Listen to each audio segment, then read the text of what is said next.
মুসআব ইবনে উমাইর রাদিয়াল্লাহু তাআলা আনহু, বলেন নাম কি? মুসআব ইবনে উমাইর রাদিয়াল্লাহু তাআলা আনহু। উনি মদিনার শিক্ষক হিসাবে প্রসিদ্ধ। তো আসআদ বিন জুরারা রাদিয়াল্লাহু তাআলা আনহু এই মুসআব ইবনে উমাইর রাদিয়াল্লাহু তাআলা আনহুকে আরেকজন সাহাবীকে আব্দুল্লাহ ইবনে উম্মে মাকতুম রাদিয়াল্লাহু তাআলা আনহু, ওনাকে এই দুইজনকে নিয়ে গেলেন মক্কা থেকে মদিনায়। কি হিসাবে বলেন? শিক্ষক হিসাবে। তো ওনারা গিয়ে দিনের দাওয়াত দিচ্ছেন। দাওয়াত দিতে দিতে এক বছরে দিনের দেওয়ার পরে পরবর্তীতে 12 জন মুসলমান হয়েছেন। কতজন? 12 জন। 12 জন মানে আগের 6 জন আর বাকি আরো 6 জন। দ্বাদশ বয়সে মদিনা থেকে মক্কায় 12 জন লোক নবী করিম সাল্লাল্লাহু আলাইহি সাল্লামের হাতে আইসা বায়াত নিছেন। তো ওনারা বৈশা থাকেন নাই, ইসলাম নিজে গ্রহণ করার সাথে সাথেই আরেকজনকে দিনের দাওয়াত দিচ্ছেন, বৈশা থাকেন নাই। ছোট্ট একটা ঘটনা মাঝখান দিয়ে বলি। আল্লাহর হাবিব সাল্লাল্লাহু আলাইহি ওয়াসাল্লাম যখন শুরুতে ইসলামের দাওয়াত দিচ্ছেন, তো মাত্র কয়েকজন মুসলমান হয়েছিলেন। স্বাধীন পুরুষদের মধ্যে হযরত আবু বকর রাদিয়াল্লাহু তাআলা আনহু, উনি মুসলমান হওয়ার পরে নবী করিম সাল্লাল্লাহু আলাইহি ওয়াসাল্লামের কাছে বলতেছেন, ইয়া রাসূলুল্লাহ, আমি কি করব? তো রাসূল করিম সাল্লাল্লাহু আলাইহি ওয়াসাল্লাম বলছে, আমি যে দিনের দাওয়াত দিই আপনিও এই দিনের দাওয়াত দিবেন। আবু বকর রাদিয়াল্লাহু তাআলা নিজে দিনের দাওয়াত দেয়া, উনি নিজ উদ্যোগে দিনের দাওয়াত দিয়ে 3 জনকে মুসলমান বানাইছেন, এরপরে নবীর কাছে নিয়ে আসছেন। তো দেখেন মদিনার সাহাবীরা যারা 6 জন, ওনারা তো ধর্মগ্রহণ করছেনই, সাথে সাথে 2 জন শিক্ষক নিয়ে গেছেন। এই 8 জন মানুষ মদিনাতে মেহনত শুরু করে দিয়েছে। তো ফল কি হয়েছে? পরের বছর 12 জন লোক মুসলমান হয়েছে। এর মধ্যে একটা ঘটনা খুবই প্রসিদ্ধ।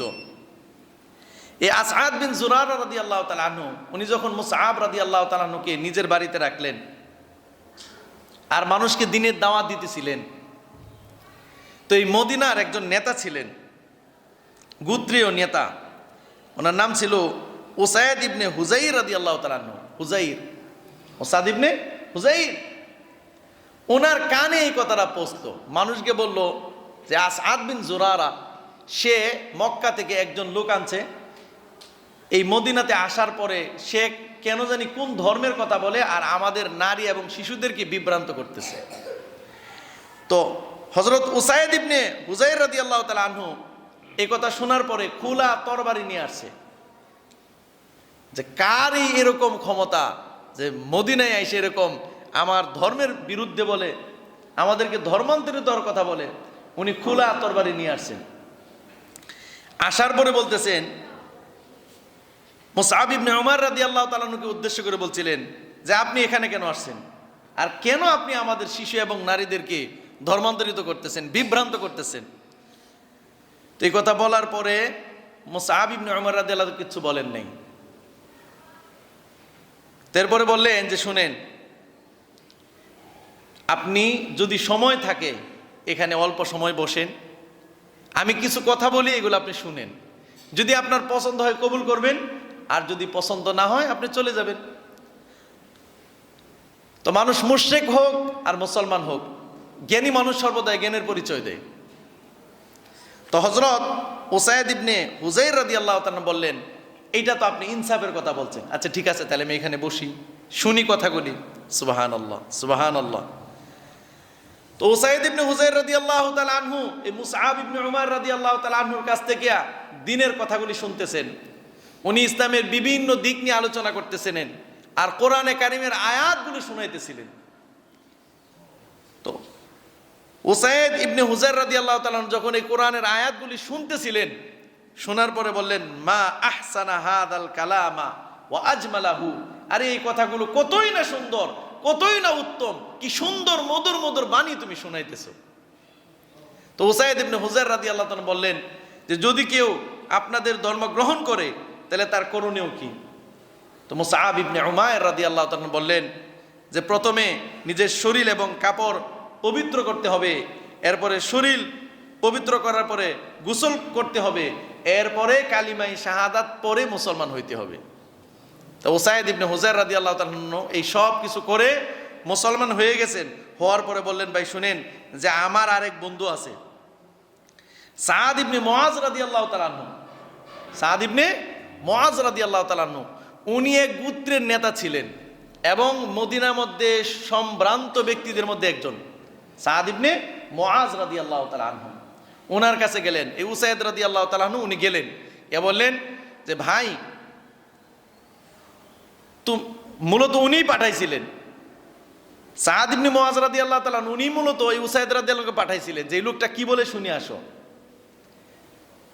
তো যাওয়ার পরে যখন ফিরে আসছেন, উসাইদ রাদিয়াল্লাহু তাআলা যখন ফিরে আসলেন সাদ ইবনে মুআজ রাদিয়াল্লাহু তাআলার কাছে, বললেন যে কি অবস্থা তোমার?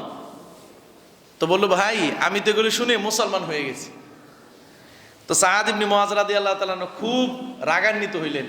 উনি নিজে খোলা তরবারি নিয়ে আবার ছুটে আসলেন, যারা পাঠাইলাম সেই মুসলমান হয়ে গেছে, আজকে আমি নিজেই এই লোককে আমি মদিনার থেকে সরিয়ে দিব।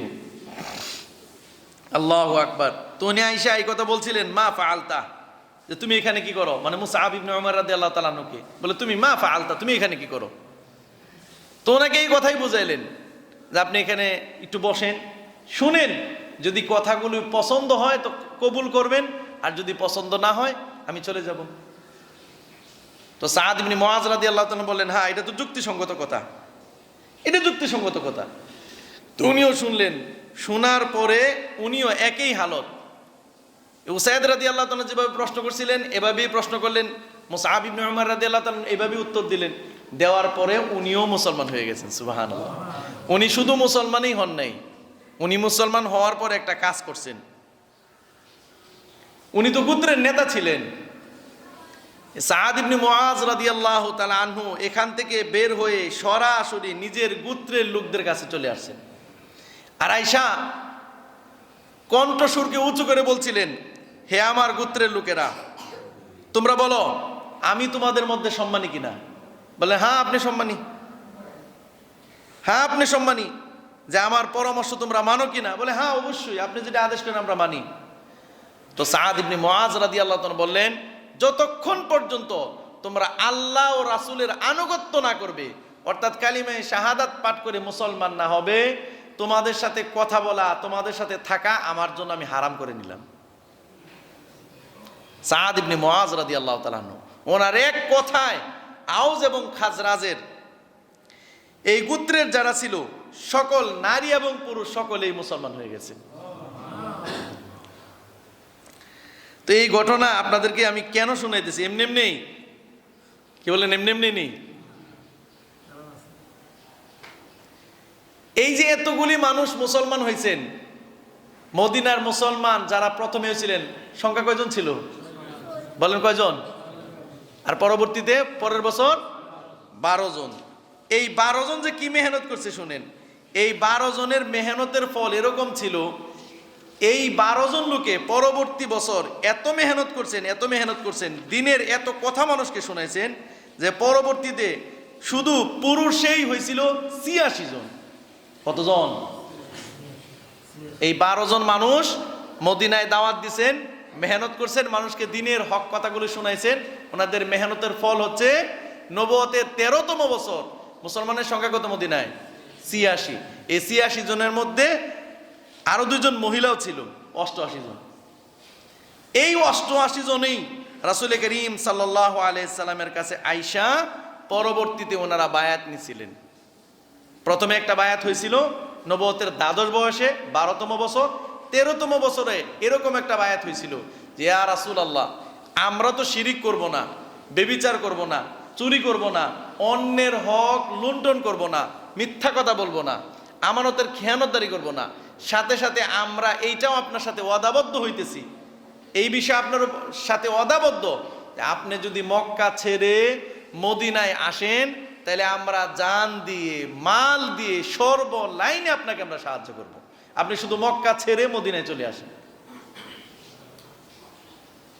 তো রাসূল করিম সাল্লাল্লাহু আলাইহি ওয়াসাল্লাম, অনেক লম্বা ঘটনা, এটার পরেই কিন্তু রাসূল করিম সাল্লাল্লাহু আলাইহি ওয়াসাল্লাম মদিনায় চলে গেছিলেন।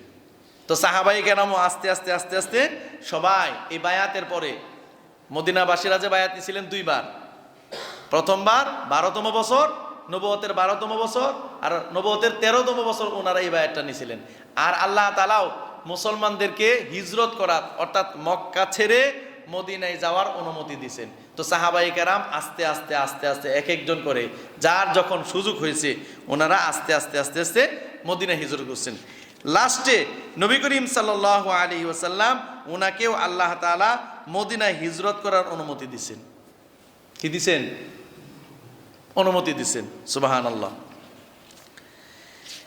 তো আল্লাহ রাসূল সাল্লাল্লাহু আলাইহি ওয়াসাল্লামকে যখন হিজরত করার আল্লাহ তাআলা অনুমতি দিলেন, রাসূল করিম সাল্লাল্লাহু আলাইহি ওয়াসাল্লাম এই কথাটা সর্বপ্রথম আবু বকর রাদিয়াল্লাহু তাআলা আনহুকে শোনাইছেন দুপুরের সময়। কিতাবের মধ্যে লিখছে আল্লাহর হাবিব সাল্লাল্লাহু আলাইহি ওয়াসাল্লাম আবু বকর রাদিয়াল্লাহু আনহুকে বললেন, আবু বকর, আল্লাহ তাআলা আমাকেও হিজরত করার অনুমতি দিয়েছেন। তা আবু বকর রাদিয়াল্লাহু আনহু বললেন, ইয়া রাসূলুল্লাহ, আল্লাহর কাছে দোয়া করেন আল্লাহ যেন আপনার সাথে আমাকে কবুল করেন।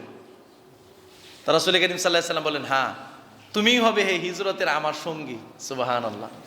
তো রাসূল করিম সাল্লাল্লাহু আলাইহি ওয়াসাল্লাম যখন আবু বকর রাদিয়াল্লাহু তাআলা আনহুকে এটা জানাইলেন, আবু বকর রাদিয়াল্লাহু তাআলা আনহু পুরা প্রস্তুতি নিতেছেন যে হ্যাঁ, নবী সাল্লাল্লাহু আলাইহি ওয়াসাল্লাম যেই দিন বলবেন এদিন নবীর সাথে আমি কি করব? হিজরত করব। সুবহানাল্লাহ। তো এই যে সাহাবায়ে কেরাম মক্কা থেকে হিজরত করে মদিনায় চলে যাইতেছেন, এটা আবার মক্কার মুশরিকদের পছন্দ হইতেছে না। এরা এখন একটা ষড়যন্ত্র করতেছিল। কি ষড়যন্ত্র? যে এখন সবাই তো আস্তে আস্তে মদিনায় চলে যেতেছে, অর্থাৎ মুসলমানের সংখ্যা মক্কায় একেবারেই কম, নাই বললেই চলে। এখন একটা সুযোগ, মুহাম্মদ সাল্লাল্লাহু আলাইহি ওয়াসাল্লামকে হত্যা করবো, নাউজুবিল্লাহ। এবং এরা একটা মিটিং করছিল, আপনারা শুনলে অবাক হবেন। সব গোত্রের লোকেরা, বড় বড় নেতা যারা আছে এরা বৈশা মিটিং করছে। আবু জাহেল এটার লিড দিছে। সবচেয়ে আশ্চর্যের বিষয় হচ্ছে শয়তান একটা বৃদ্ধ পুরুষের রূপ ধারণ করে এই মিটিংয়ে আসছিল। আয়েশা বলছে যে আমি নজদের লোক, আপনারা যে কি মিটিং করেন এটা আমি শুনতে চাই। তো এক একজন এক একটা পরামর্শ দিতেছিল যে মুহাম্মদ সাল্লাল্লাহু আলাইহি সাল্লামকে অন্য কোথায় নিয়ে যাওয়া হোক। যাই হোক, অনেক লম্বা ঘটনা, আমি ছোট করে বলতেছি। তো লাস্টে সিদ্ধান্ত হয়েছে এইটা যে মক্কায় যে সমস্ত গোত্র বসবাস করে, গোত্র তো অনেক না, অনেক গোষ্ঠী, বলে প্রত্যেক গোষ্ঠীর কিছু যুবক এই হত্যাকাণ্ডে জড়িত থাকবে। কেন? যদি সকল গোত্রের যুবকরা এই হত্যাকাণ্ডে জড়িত থাকে তো হাশিমি গোত্র আর সবার সাথে যুদ্ধ করতে পারবে না, কারণ গোত্রের সংখ্যা বেশি। তো কি হবে? যে এটার ফিদিয়া দিতে হবে, মুক্তিপণ দিতে হবে। তো মুক্তিপণের টাকা দিতে হবে, তো আমরা সবাই মিলে টাকা দিয়ে দিব, কিন্তু মুহাম্মদ দুনিয়া থেকে শেষ, নাউজুবিল্লাহ। তো এই সিদ্ধান্ত নিয়েই এরা বলল যে আজকের রাত্রেই আমরা মুহাম্মদ সাল্লাল্লাহু আলাইহি সাল্লামের উপরে আক্রমণ করব। তো এরা যে এই বৈশা যে সিদ্ধান্ত নিছে, আল্লাহ তাআলা নবী করিম সাল্লাল্লাহু আলাইহি সাল্লামকে জিবরাইল আলাইহিস সালামের মাধ্যমে পুরা ঘটনা শোনায় দিছেন যে আপনি আজকে রাত্রেই হিজরত করেন এবং আবু বকর রাদিয়াল্লাহু আনহুকে সাথে নেন। এরা আপনার বিরুদ্ধে এই চক্রান্ত করছে। সাথে সাথে জিবরাইল আলাইহিস সালাম নবী করিম সাল্লাল্লাহু আলাইহি সাল্লামকে জানাইছেন, ইয়া রাসূলুল্লাহ, আপনি সূরা ইয়াসিন, আপনারা জানেন এটা অনেকে হয়তো ঘটনা, যে সূরা ইয়াসিনের যে প্রথম কয়েকটা আয়াত ফাআগশাইনাহুম ফাহুম লা ইউবসিরুন, এই পর্যন্ত আপনি পড়বেন, এই পর্যন্ত আপনি পড়বেন। এই যে রাসূলের একটা আমল, যে এই পর্যন্ত পড়ে আপনি বালুর মধ্যে ফু দিয়ে এদের চোখের উপর ছিটা দিবেন। এটা কিন্তু রাসূল সাল্লাল্লাহু আলাইহি ওয়াসাল্লাম নিজে করেন নাই, শিখাইছেন কে? জিবরাইল আলাইহিস সালাম এসে বলে দিছে। তো এই ব্যাপারে আল্লাহ তাআলা কোরআনে কারিমে একটা আয়াত নাজিল করছে।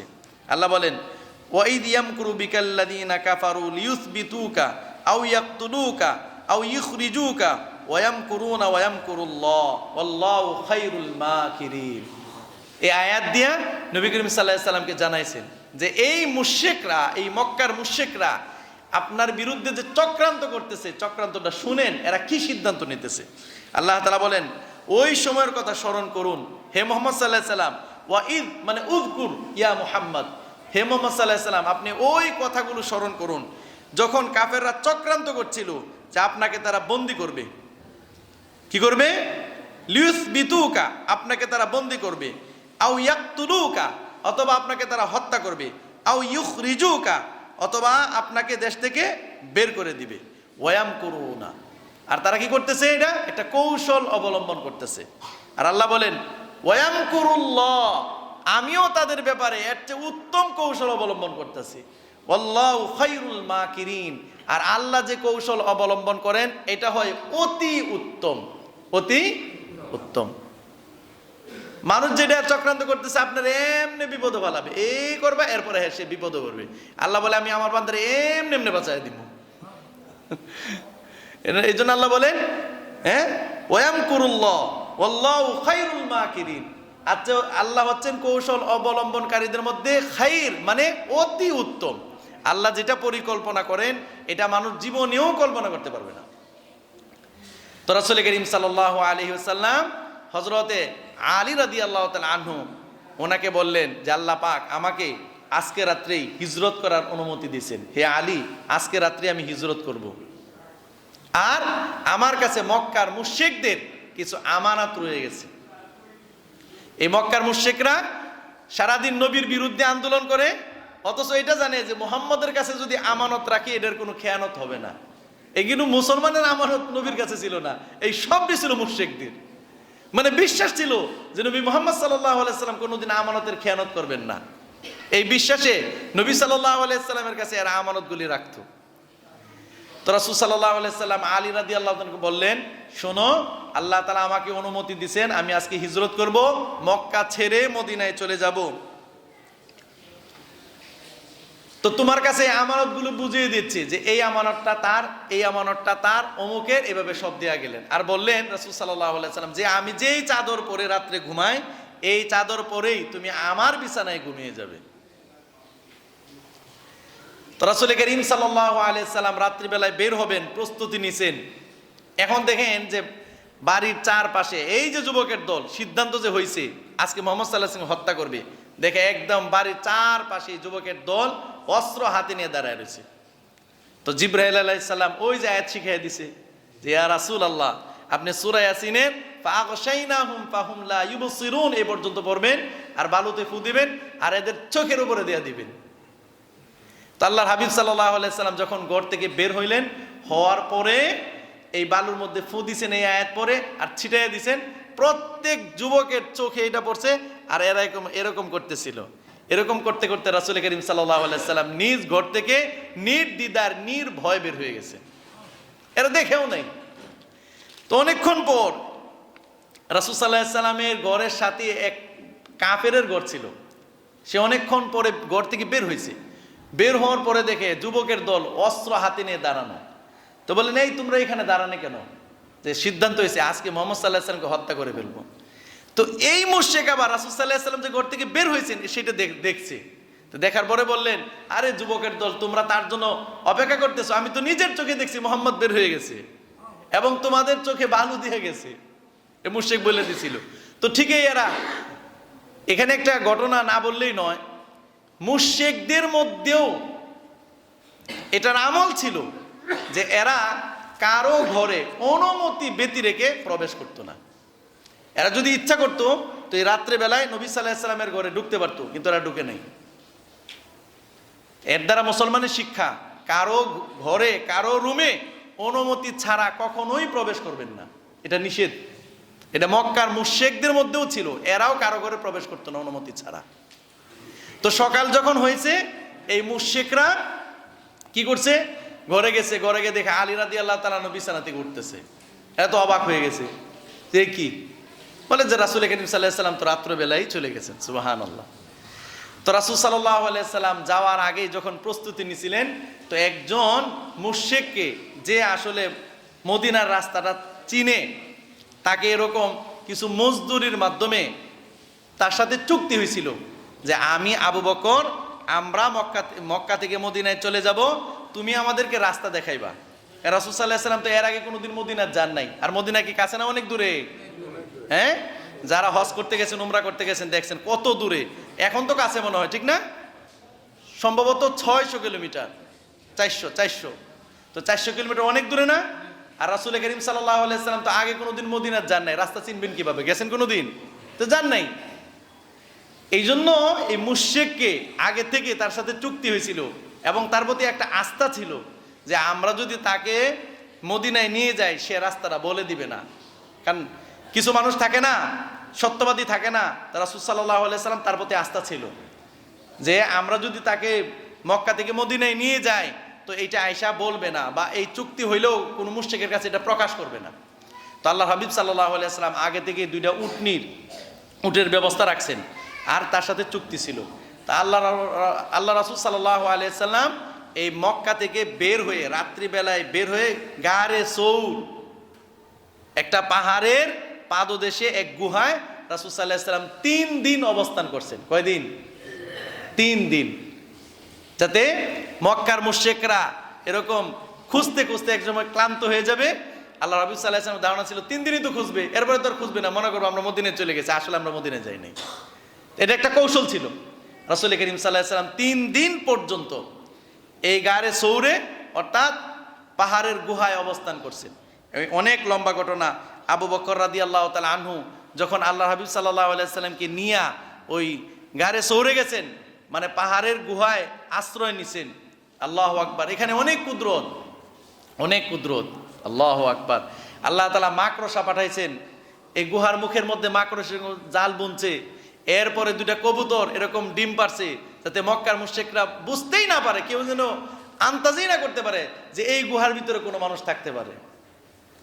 আল্লাহর হাবিব সাল্লাল্লাহু আলাইহি সাল্লামের সাথে আবু বকর রাদিয়াল্লাহু তাআলা আনহু, উনি গুহা তো একটু উপরে, আর মক্কার মুশরিকরা এরকম নিচে, এরা চলাফেরা করতেছিল, তাদের পাগুলো দেখা যাইতেছিল। আবু বকর রাদিয়াল্লাহু তাআলা বলতেছিল, ইয়া রাসূলুল্লাহ, হয়তো এখন আমরা ধরা পড়ে যাব, হয়তো আমরা এখন ধরা পড়ে যাব। এই দেখেন এরা যদি একটু উকি দেয় তাইলে হয়তো আমাদেরকে দেখতে পারবে।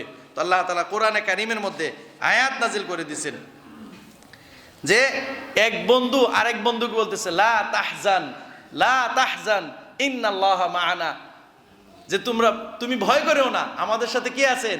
আল্লাহ। এই কথাটা বলছিলেন আল্লাহ রাসূল সাল্লাল্লাহু আলাইহি সাল্লাম আবু বকর রাদিয়াল্লাহু তাআলা আনহুকে। রাসূলের অন্তরের মধ্যে কোনো ভয় ছিল না, কারণ রাসূল জানতেন আল্লাহ তাআলা আমাকে হিজরত করার অনুমতি দিয়েছেন, তো আল্লাহ তাআলা আমাকে অবশ্যই সাহায্য করবেন। নবী তো নবী হয়, আল্লাহর প্রতি পরিপূর্ণ মানে আস্থা ছিল। তো আল্লাহ তাআলা কোরআনে কারীমের মধ্যে আল্লাহ রাসূল সাল্লাল্লাহু আলাইহি সাল্লাম যখন এটা বলছেন, আল্লাহ তাআলা কোরআনে আয়াত নাজিল করে দিয়েছেন। তো 3 দিন পর্যন্ত এখানে থাকছেন। এই 3 দিনের মধ্যে আল্লাহ আবু বকর রাদিয়াল্লাহু তাআলা আনহু, ওনার একটা আজাদকৃত গোলাম ছিল, তার সাথে এরকম তারেও বলছিল যে 3 দিন পর্যন্ত তুমি বকরি ছড়াইবা, সন্ধ্যাবেলায় বকরি নিয়ে তুমি এই দিক দিয়ে যাইবা, মানে সারাদিন বকরি চড়ানোর পরে সন্ধ্যাবেলায় এই দিক দিয়ে যাইবা। তো সে এরকম বকরি চড়ানোর স্রোতে এই দিক দিয়ে যাইতো, আর দুধ দহন করে ওই রাত্রিবেলায় নবী সাল্লাল্লাহু আলাইহি সাল্লাম আর আবু বকর রাদিয়াল্লাহু তাআলাকে দুধ দিয়ে আসতো। তো 3 দিন পর্যন্ত আল্লাহর হাবিব সাল্লাল্লাহু আলাইহি ওয়াসাল্লাম এই বকরির দুধ পান করছেন, এখানে অবস্থান করছেন। এরপরে আল্লাহর হাবিব সাল্লাল্লাহু আলাইহি সাল্লাম, আবু বকর রাদিয়াল্লাহু তাআলা আনহু আর ওই যে চুক্তিবদ্ধ লোকটা এই দিক দিয়া মক্কা থেকে মদিনায় হিজরত করা শুরু করছেন। সুবহানাল্লাহ। অনেক লম্বা ঘটনা। আল্লাহর হাবিব সাল্লাল্লাহু আলাইহি সাল্লাম অনেক দিন পরে মদিনায় পৌঁছছেন, একদিনে না। একদিনে পৌঁছা সম্ভব? অনেক দিন পরে। এখানে অনেক লম্বা লম্বা ঘটনা আছে, ছোট্ট একটা ঘটনা বলে শেষ করে দিই। মক্কার মুশরিকরা যখন আল্লাহ হাবিব সাল্লাল্লাহু আলাইহি সাল্লামকে ধরতে পারলেন না, তখন এরা একটা ঘোষণা দিলেন যে মুহাম্মদ আর আবু বকরকে ধরে দিতে পারবে তাকে 100 উট দেওয়া হবে। কত? 100 উটের দাম কত জানেন? অনেক টাকা। এই লোভে মক্কার যুবক যারা আছে সবাই খুঁজতেছিল। তার মধ্যে একজন বিশেষ লোক, তার একটা মানে অভিজ্ঞতা ছিল, সে হচ্ছে পায়ের চিহ্ন দেখে বলতে পারতো যে এই দিক দিয়ে কে গেছে। এটা কিন্তু অনেক বড় জিনিস। তো সে ধরতে পারছিল যে এই রাস্তা দিয়া একমাত্র মুহাম্মদ আর আবু বকর রাদিয়াল্লাহু তাআলা গেছে। সে ছুটতে ছুটতে আল্লাহর হাবিব সাল্লাল্লাহু আলাইহি সাল্লাম পর্যন্ত কাছেই চলে গেছে, কিন্তু আল্লাহ তাআলা এখানে কুদরত দেখাইছেন। সে যখনই নবী সাল্লাল্লাহু আলাইহি সাল্লামের কাছে কাছে যাবে, ধরবে তো দূরের কথা, কাছে যাবে, আল্লাহ তাআলা সাথে সাথে সে যে উটের উপরে ছিল এই উটটাকে মাটির নিচে ডাবাইয়া দিয়েছেন। সে প্রথমে ভয় পেয়ে গেছে, থেমে গেছে। এরপরে ওই যে 100 উটের লোক আবার সামনে অগ্রসর হয়েছেন। তো আল্লাহ তাআলা আবার এটা থামাইয়া দিয়েছেন। এই সময় ডাকাত দল ছিল, ডাকাত দল, তাদের কানে এই কথা পড়ছিল যে মক্কা থেকে 2 জন লোক আসতেছে, হ্যাঁ, ধর্মান্তরিত হইয়া। এই 2 জন লোককে যদি ধরে দেওয়া যায় তাহলে 100 উট দেওয়া হবে। এমনি তো ডাকাত, লোভ তো এমনিই বেশি। তো সে আল্লাহ হাবিব সাল্লাল্লাহু আলাইহি সাল্লাম আর আবু বকর রাদিয়াল্লাহু তাআলা খুঁজতেছিলেন তো খুঁজতে খুঁজতে পাইছেন। দেখছেন আবু বকর রাদিয়াল্লাহু তাআলা তো ভয় পেয়ে গেছে। ডাকাত দল তো একজন না, 5-7 জন কমসে কম। তা আবু বকর রাদিয়াল্লাহু তাআলা ভয় পাইতেছিলেন। আর আল্লাহর হাবিব সাল্লাল্লাহু আলাইহি সাল্লাম এমন মধুর সুরে কোরআন তেলাওয়াত করতেছিলেন, এই সাহাবী বলেন যে নবী সাল্লাল্লাহু আলাইহি সাল্লামের কোরআনের আয়াত আমার দিলে এমন ভাবে আসর করছে আমি সব ভুলে গেছি। এই কোরআনের মধুর সুরে আমি রাসূল করিম সাল্লাল্লাহু আলাইহি সাল্লামের কাছে আসি, এই কোরআনের মধুর সুরে আমাকে মুসলমান বানায় দিয়েছে। তো এই ডাকাত দলের আমির সাহেব আর মুরিদরা সবাই কি হয়ে গেছে? মুসলমান। যখন মুসলমান হয়ে গেছে, এই সাহাবী আর সঙ্গী যারা ছিল সকলকে নিয়ে আল্লাহ হাবিব সাল্লাল্লাহু আলাইহি সাল্লাম নির্ভয়ে এবং বীর বাহাদুরের সাথে মদিনায় পৌঁছছেন। কোথায় পৌঁছছেন? মদিনায়। আল্লাহু আকবার। সময় শেষ, আগামী জুমায় ইনশাআল্লাহ বাকিটা বলার চেষ্টা করব। এর থেকে আমরা কি শিখলাম? এতক্ষণ যে শুনাইলাম এগুলো কি শিখলাম? একটা জিনিস আমরা শিখছি, সেটা হচ্ছে আমরা যারা মুসলিম আমাদের দায়িত্ব হচ্ছে সাহাবায়ে কেরাম যেরকম নবীর কাছ থেকে ধর্ম নেওয়ার পরে, দিন গ্রহণ করার পরে বৈশা রয়েছে না অন্যকে দাওয়াত দিছে? বলেন বৈশা রয়েছে না দাওয়াত দিছে? তো এইটাও আমাদের দায়িত্ব। আমরা যখন এই দাওয়াতের কাজ বাকি রাখবো, আমি নিজেও নামাজে আরেকজনের নামাজের দাওয়াত দিব, আমি দিন মানবো অন্যকে দিনের দাওয়াত দিব, তো দেখবেন বদদিন আস্তে আস্তে খতম হবে। আর সাহাবায়ে কেরাম যদি নিজেরা মুসলমান হইতেন, অন্যকে দিনের দাওয়াত না দিতেন, তো দিন ছড়তো নি ভাই? দিনের প্রচার প্রসার হইতো না। এইটা আমাদের জন্য শিক্ষা। আল্লাহ তাআলা আমাদেরকে বোঝা আর আমল করার তৌফিক দান করুক। ওয়া আখিরু দাওয়ানা আলহামদুলিল্লাহি।